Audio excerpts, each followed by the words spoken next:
If you're looking to get more leads from your landing page design, I have the perfect video for you. I'm going to be talking about how to squeeze as many leads out of your landing page as possible by doing simple design tweaks that you can just do right away after this video, and hopefully you'll start seeing some great improvements. But before then, my name is Michelle. I'm the founder of Level 28 Media, and I help local businesses generate leads through Google Ads. So if you are looking to have your campaign audited or you're looking for managed services, feel free to check out the link in the description below, and I'll reach out and I'd be more than happy to have a discussion with you to see if working with you would be a good fit.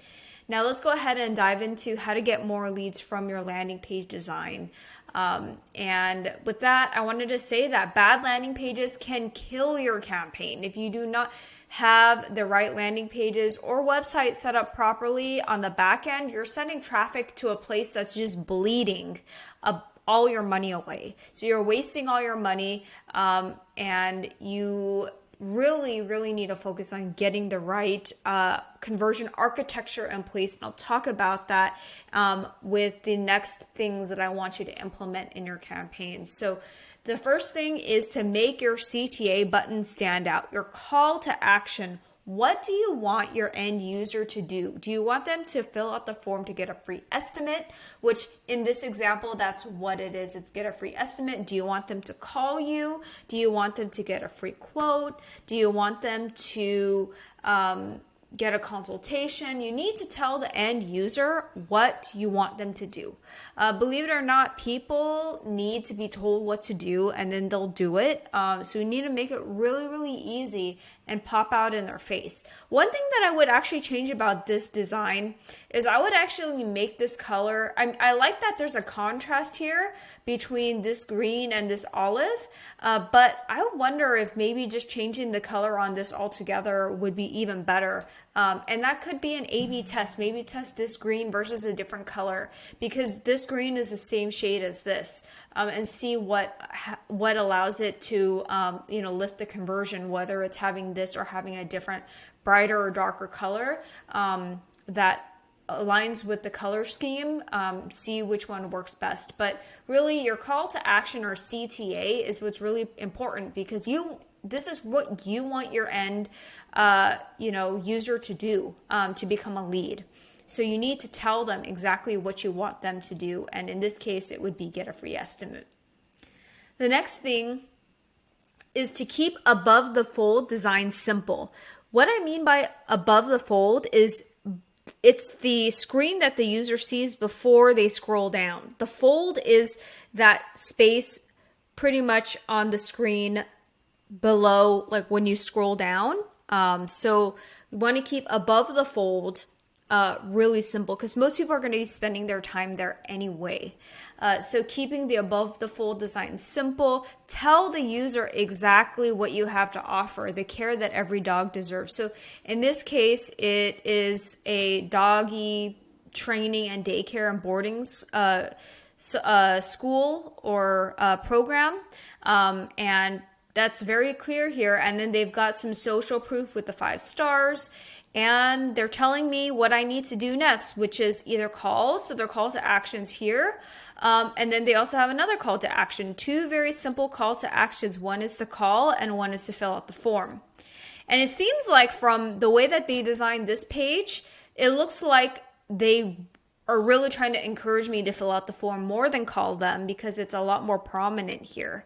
But regardless, there's 2 ways. It's very simple. It's very standard in local lead generation. So do keep that in mind. You need to make sure it's very simple and it's to the point, and people know exactly what you do and the problem that you can solve for them with simple calls to actions.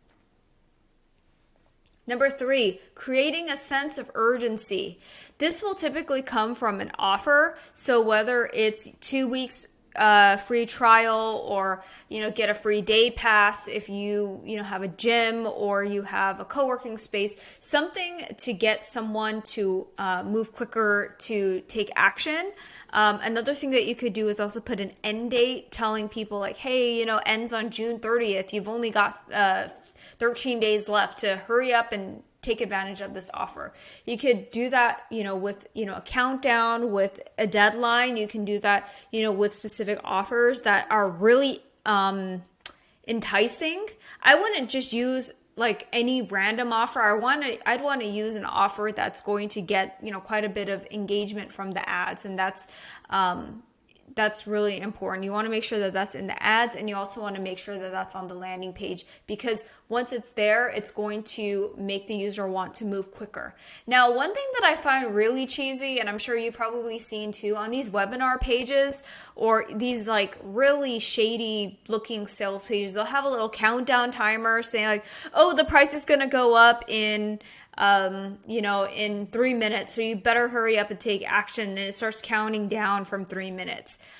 I think it's pretty obvious in 2024 that this is like fake scarcity, tactic. And I think people are kind of over it. So I wouldn't use that, but having offers with end dates, you don't necessarily need to have a countdown timer, is going to be helpful in order to get more leads from your campaign. Number 4 is using a form that aligns with your goals. So we saw that form that I had for that doggy daycare page. Traditional contact form. You could have multi-step forms, interactive forms, lead magnets, order purchase, that would be e-commerce, registration, events or memberships, progressive profiling for repeat visitors, and to collect data gradually. Typically, for a local lead gen, we would just go with the traditional contact form. Very simple. First name, last name, email, phone number. How can we help you? You can also try a multi-step form where you're not asking for too much information up front, and maybe you're starting out by asking, what's your zip code? How can we help you? And then at the end, you can move into the first name, last name, email technique, or not technique, but the form fields to collect their information. Interactive forms. So interactive forms would be forms like pretty much collecting their information, but more in like a quick dynamic way. So typically, like probably 99% of the people watching this video is probably just going to go with the traditional contact form, but these are also other options that you can have as well for your landing page. Use guiding visuals to direct attention. This is interesting because in this example, we've got a girl sitting here on her laptop. She's facing this direction. So that's getting your eyes to want to look and see what is she looking at. So she's looking down here, but actually since her face is here, it's pointed towards this messaging here. Best in class medical team you can access from your couch. Okay, well, she's sitting on her couch. She's looking here. Okay, great. Most people are going to be reading, their visuals is typically, they start here and then they go down. It's best to have the text on the right side anyway and not on the left side with the image here. That's typical landing page conventions. So this tells you, okay, this is what they do. They're a medical team that you can access from your couch. I'm assuming that this is, some telehealth that they're offering. Feeling better is easier than ever with nationwide online access. I like that. And I like the call to action right here, meet our clinicians. It's not a hard call to action in any way, shape, or form, but it's still a call to action to get me to want to take the next step. The only thing that I would really change here is instead of I would make this less wordy. Number 1, it's kind of a lot. And then number 2, turn this more into bullet points because most people scan, they don't read. And to me, from a distance, it looks like a lot of text. And it's not really appealing to me and making me just kind of want to gloss over it in general. And then maybe potentially changing it to a stronger call to action, or if this is really what their goal is, they want people to see meet the clinician, then that's fine too. And last but certainly not least here,